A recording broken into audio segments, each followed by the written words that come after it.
अस्सलाम वालेकुम students, how you fine students. हम चल रहे हैं method and procedure of paraphrasing of poetry and paragraph पे।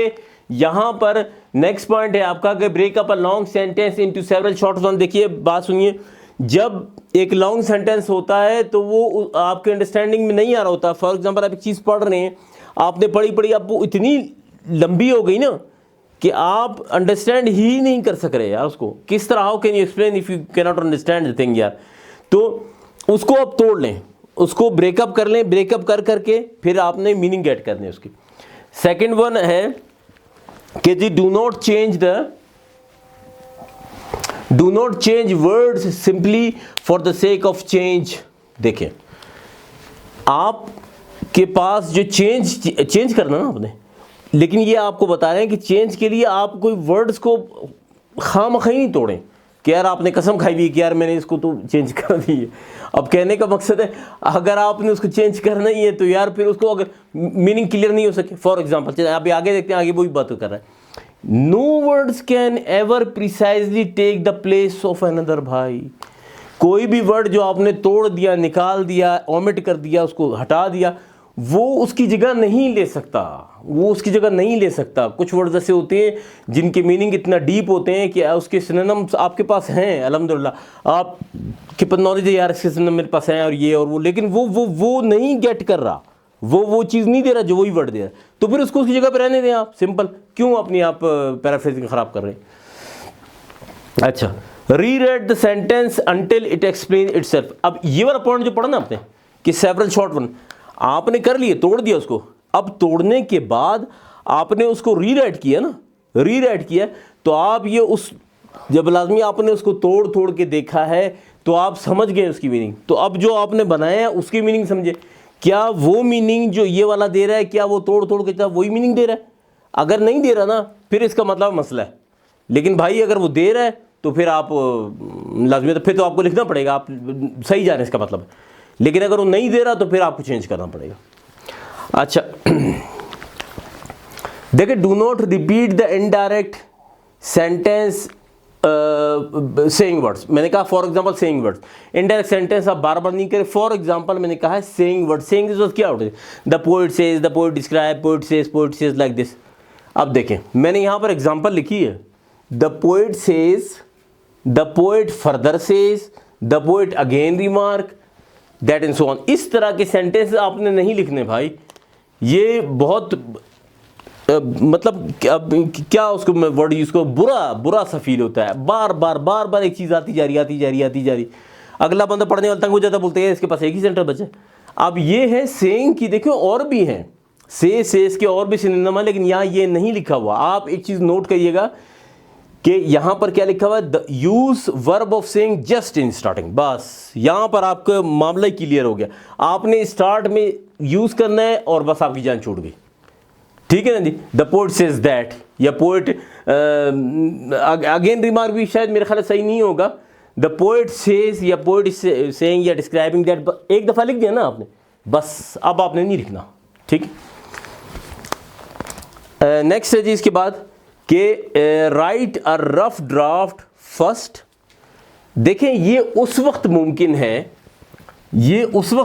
है, जब जो है आप बैठे हो, आप एग्ज़ाम में नहीं हो, आप अपने घर में प्रैक्टिस कर रहे हो, तो एक रफ ड्राफ्ट आप बनाएंगे। बिलीव मी, जब ये अभी थोड़ी देर पहले जब मैं ये सेंटेंस लिख रहा था, जब मैं तो मेरे जहन में आया यार हाउ इट इज़ पॉसिबल यार कि 3 घंटे का पेपर है, एक सवाल पे आपने क्या 3 घंटे लगा देने कि पहले उसका ड्राफ्ट लिखेंगे, फिर एक को तोड़ेंगे सेंटेंस को, तो फिर दोबारा एक बनाएंगे, फिर उसकी मीनिंग पढ़ेंगे। नहीं यार, ये सब प्रैक्टिस का गेम है बच्चे, ये सारा प्रैक्टिस का गेम है। जितनी प्रैक्टिस आप करोगे उतना बेहतर होगा। ठीक है ना जी। अब प्रैक्टिस से क्या होगा? प्रैक्टिस से ये होगा कि एक लॉन्ग सेंटेंस आ गया ना, आपको पता है कि इसको इस तरह का सेंटेंस आया था, 1 महीने 2 महीने पहले मैं कर रहा था और मैंने इसको ऐसे तोड़ा था और ये हुआ था और वो हुआ था, एकदम फौरन से पहले वो खुद ब खुद बन जाएगा। ये खुद ब खुद बन जाएगा क्योंकि आपकी प्रैक्टिस है।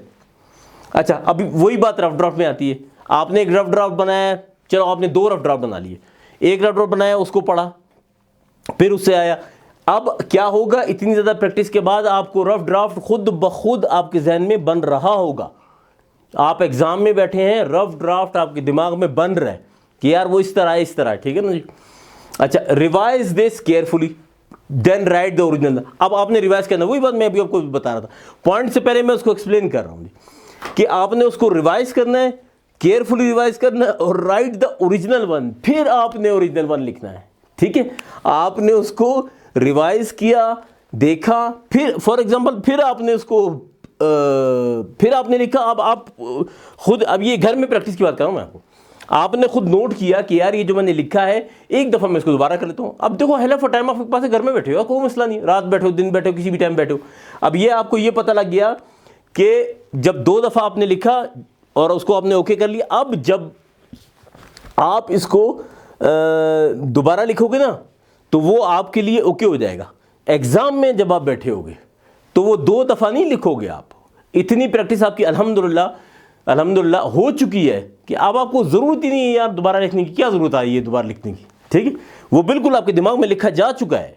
ये नहीं है कि ज़रूरत नहीं, ज़रूरत है, लेकिन वो ज़रूरत आप पूरी कर चुके हैं, अपने दिमाग में हो चुका है प्रैक्टिस कर करके।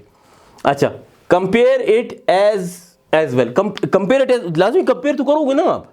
अब देखो ना, एक चीज़ आपने लिखी है, सब कुछ किया है, तो कंपेयर हाउ इट्स पॉसिबल कि वो कंपेयर ही ना हो, उसको ओरिजिनल वन से आप कंपेयर करो। At last read your paragraph, it must be satisfactory. देखो ये वो पॉइंट है ना, लिखा तो मैंने बिल्कुल छोटा सा है, लेकिन एक्सप्लेनेशन की बात होती है। अब इसको काइंडली समझना, लास्ट में जब आपने अपने पैराग्राफ को रीड किया तो वो ऐसा हो कि वो आपको सेटिस्फाई करे, ठीक है ना जी। 2 लाइनों में मैं भी इसको एक्सप्लेन करने लगा हूँ कि वो आपको सेटिस्फाई करे, मतलब आप कहीं से उसका शिकार ना हो हेजिटेशन के, यार पता नहीं क्या है यार, ये है वो है, ठीक है ना जी। मतलब आप कंफर्म ही नहीं हो, जब आप कंफर्म नहीं होगे तो बेटा किस तरह फिर वो पॉइंट किस तरह मतलब बनेगा, आपको मार्क किस तरह मिलेंगे, ठीक है ना। जब आप ही सेटिस्फाई नहीं हो तो हाउ कैन बी एग्जामिनर भी, कैसे एग्जामिनर सेटिस्फाई होगा। तो इसको जब आप सेटिस्फाई हो गए हो, और ये सारे के सारा, ये दोबारा वही मैं बात करूँगा, बार बार मैं वो बात कर रहा हूँ, प्रैक्टिस प्रैक्टिस प्रैक्टिस, ठीक है ना। जितनी प्रैक्टिस करोगे ना भाई, उतना ज़्यादा आपको ये जो मैंने सारा कुछ बताया है, एग्ज़ाम में तो ये हो ही नहीं सकता ना, पॉसिबल ही नहीं ना कि एग्ज़ाम में ये सारे काम हो जाएं जो मैंने आपको भी बताए। ये काम मैंने आपको इसलिए बताया ताकि ये काम हो बिफोर द एग्ज़ाम, ठीक है। 2 मंथ्स, हाँ 2 मंथ्स बहुत होते हैं, 2 मंथ्स में आपने कर लिया तो क्लियर हो जाएगी बात, मामला आपका हल हो जाएगा और everything will be okay and fine. इसकी इंशाल्लाह ताला एग्जाम्पल भी है मेरे पास, टाइम ज़्यादा टेक हो गया है, इनको देख लीजिए। नेक्स्ट एग्जाम्पल जो मैं आपको करवाऊंगा ना, नेक्स्ट एग्जाम्पल क्या मतलब next video, I am sorry, next video में इंशाल्लाह इसकी एक एग्जाम्पल होगी। सारे जो पॉइंट मैंने आपको पढ़ाए हैं, आपने समझे हैं, देखे हैं, वो हम इंशाल्लाह अप्लाई करेंगे उसमें। जैसे अभी मैंने आप एक वीडियो आपने मेरी देखी जिसमें वो सारे वर्ड्स यूज़ हुए थे जो मेरे ख्याल है वो पोइट्री की थी, जो मैंने पढ़ाए थे, याद होगा आपको। तो अब देखें जिस तरह वो था ना, उसी तरह ये होगा। इसमें सारे ये पॉइंट्स जो है बिल्कुल आप जहन में रखिएगा, कहीं लिख लीजिएगा या जहन में ही लिख लीजिएगा, तो वो ओके हो जाएगा। तो इंशाल्लाह ताला मिलते हैं नेक्स्ट वीडियो में। Next video will be very good for you, it is an example. Thank you very much, अस्सलाम वालेकुम।